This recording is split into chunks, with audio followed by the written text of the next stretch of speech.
गिबियावनो धोरोमारि खुलुमनाय बावग्रोबाय। लाइमोन आफाद दुलाराय बाथौ गौथुमा जथायै सावरायनायनि गेजेरजों दिनै खौरां बिजोङाव मोननैसो बाथ्राखौ जोङो रोखा खालामनो थाखाय सिगांनाय जादों।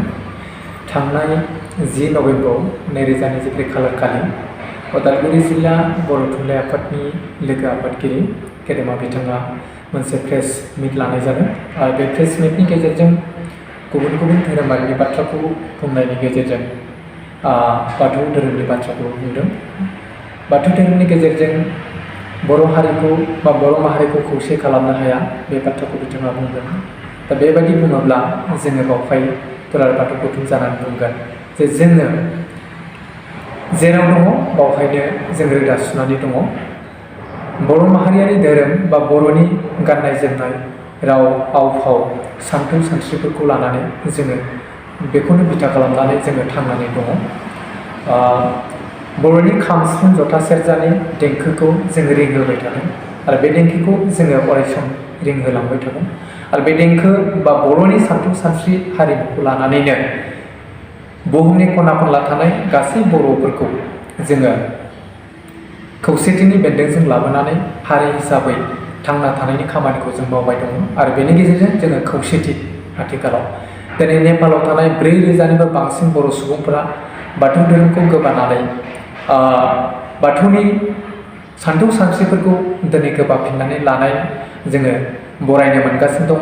बेंगलाव थानाय गोबांथार बर' सुबुंफोर, जोंनि आसामनि खना खनला थानाय आरो अरुणाचल मेघालयआव थानाय गोबांथार बर'फोरखौ आरो आसामनि तिनसुकिया जायगाफोराव थानाय डिब्रुगड़फ्राव थानाय गोबांथार बर'फोरखौ आथिखालाव जोङो बाथौ धोरोमजों गोबाना लानायखौ मोननो हादों आरो बे बाथौ धोरोमनि गेजेरजोंनो जोङो हारिनि गेजेराव गोदान जिउ मोनहोफिननाय जोङो खालामनो हादों होननानै जोङो बे समाव बुंनांगोन। जायफोर बिथांमोनाखि बाथौ धोरोमखौ नागारनानै बा बाथौ धोरोमनिफ्राय आनज्रायनानै गुबुन धोरोम जेरै संकरिया धोरोमफोर लादोंमोन, गुबुन गुबुन धोरोम लादोंमोन, गाननाय जोमनाय राव फाव हारिमु सोदोमस्रिफ्रा गोमालांदोंमोन। जायफोर सोदोमस्रि हारिमुफ्रा गोमालांनायाव बिथांमोना हारि हिसाबै सिनायथि होनो हायाखैमोन। दिनै जोङो बाथौ गौथुमा गोबांथार नाजानायनि गेजेरजों बर' हारिखौ जोङो जिहेथु धोरोमा माहारि बोनथुमनायनि गोनांथार बे बिथिंखौ जोङो बिथा खालामनानै खामानि मावनायनि गेजेरजों बुहुमनि खना खनला थानाय बर'फोरखौ जों खौसे खालामनो हादों।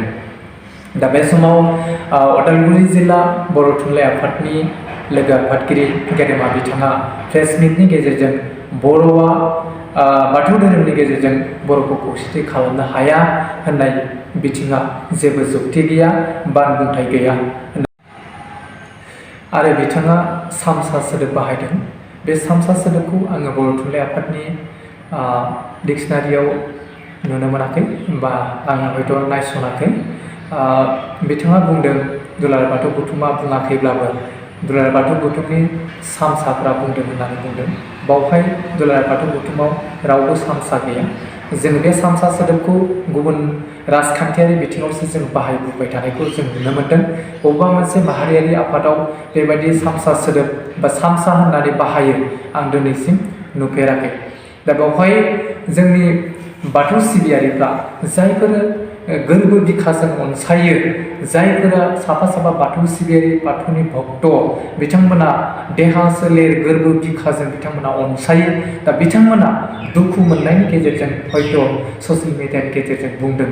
जाय बाथ्राखौ लानानै बर' थुनलाइ आफादा फैबाय थानाय बोसोरसालिया जथुम्माखौ जोंनि गोथार बाथौ सानखौ एरायनानै खुंनो हाया होननाय बाथ्राखौ लानानै हयथ' जोंनि बाथौ सिबियारिफ्रा दुखु मोननानै बे बाथ्राखौ सोरखौबा ससियेल मिडियानि गेजेरजों बुंदों।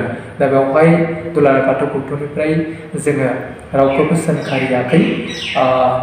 बेनिखायनो उदालगुरि जिल्ला बर' थुनलाइ आफादनि मानाव गेदेर लोगो आफादगिरि गेदेमा बिथांखौ जोंनिफ्राय खावलायनाय दा बेबायदि माखासे सोदोबफोरखौ बाहाया आरो बेबायदि सोदोब बाहायनायनिफ्राय जेन गोजानाव थायो। आरो बिथाङा बुंदों बिथांनि प्रेस मिटआव 4 मिनिट 20 सेकेन्ड बेनि उनाव बिथाङा बुंदों दुलाराय बाथौ गौथुमा बर' थुनलाइ आफादनि गाहाय नेहाथारिखौ गाज्रि सोंखारिदों, गाज्रि कमेन्ट लिरदों, बेबायदि होननानै बिथाङा बुंदों। दा बेवहाय जोङो दुलाराय बाथौ गौथुमनिफ्राय जोङो रोखा खालामनो हादों जोङो मोनफ्रोमबो माहारियारि आफादखौ जोङो अनसायो आरो जोङो हारि हिसाबै जोङो थांनानै थानो बयबो सिगाङो जे बर' थुनलाइया मोनसे हारिनि आयना बा थुनलाइया हारिनि मोनसे आयना आरो धोरोमाबो मोनसे हारि थांना थानायनि माखासे सान्थौफ्रा बेरखाङो।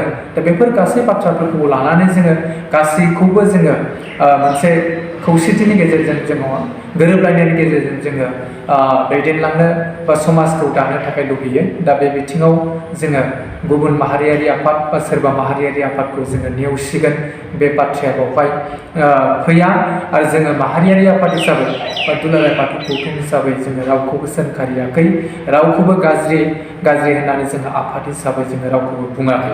दा बेवहाय जोङो दुलाराय बाथौ गौथुम हिसाबै जोङो बुंगोन जे बिथाङा जोंखौ सामसा होननानै बुंबाय, बिथाङा बाथौ गौथुमा बर' थुनलाइ आफादखौ गाज्रि सोदोब बाहायो होननानै बुंबाय आरो बिथाङा बाथौ धोरोमनि गेजेरजों बर' माहारिखौ खौसे खालामनो हाया होननानै बुंबाय।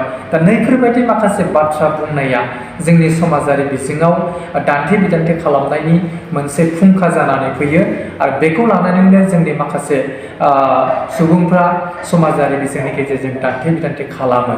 दा बेनिखायनो जोङो बिथाङा बेबायदि गाज्रि बुंनायनिफ्राय गोजानाव थानांगौ होननानै खावलायनायनि अनगायै जे नैफोरबायदि माखासे बाथ्राफोरखौ बिथाङा बुंनानै जे दान्थे बिदान्थे खालामनायनि फुंखाखौ जेन बिथाङा खालामा आरो बेखौ जोङो दुलाराय बाथौ गौथुमनि जानानै बिथांनिसिम जोङो गुरैयै खावलायहरदों आरो समाजारि बिजोङाव गाज्रि बुंनाय बाथ्राखौ स्टप खालामनांगौ, बन्द' खालामनांगौ होननानै बिथाङा जोंखौ बुंहरदों।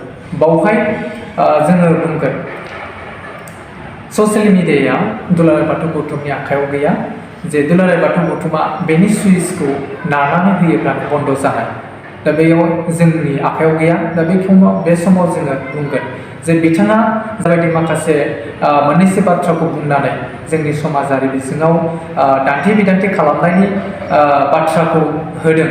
दा नैफोरबायदि बाथ्राखौ बुंलायाबानो बेयो अट'मेटिक सुइचआ अफ जागोन, जोङो बेखौ साननानै लानो हायो। दा बेनिखायनो उदालगुरि जिल्ला बर' थुनलाइ आफादनिसिम दुलाराय बाथौ गौथुमनि जानानै गुरै खावलायहरनाय जे नैफोरबायदि माखासे दान्थे बिदान्थे बा बेले बेजेयाव फैथावनाय बाथ्राफोरखौ जेन बुंलाया आरो बेबायदि बुंनायनिफ्राय जेन गोजानाव थायो, जोङो बिथांमोननिसिम दुलाराय बाथौ गौथुमनि जानानै गुरै खावलायहरनाय थाबाय। गोजोन्थों।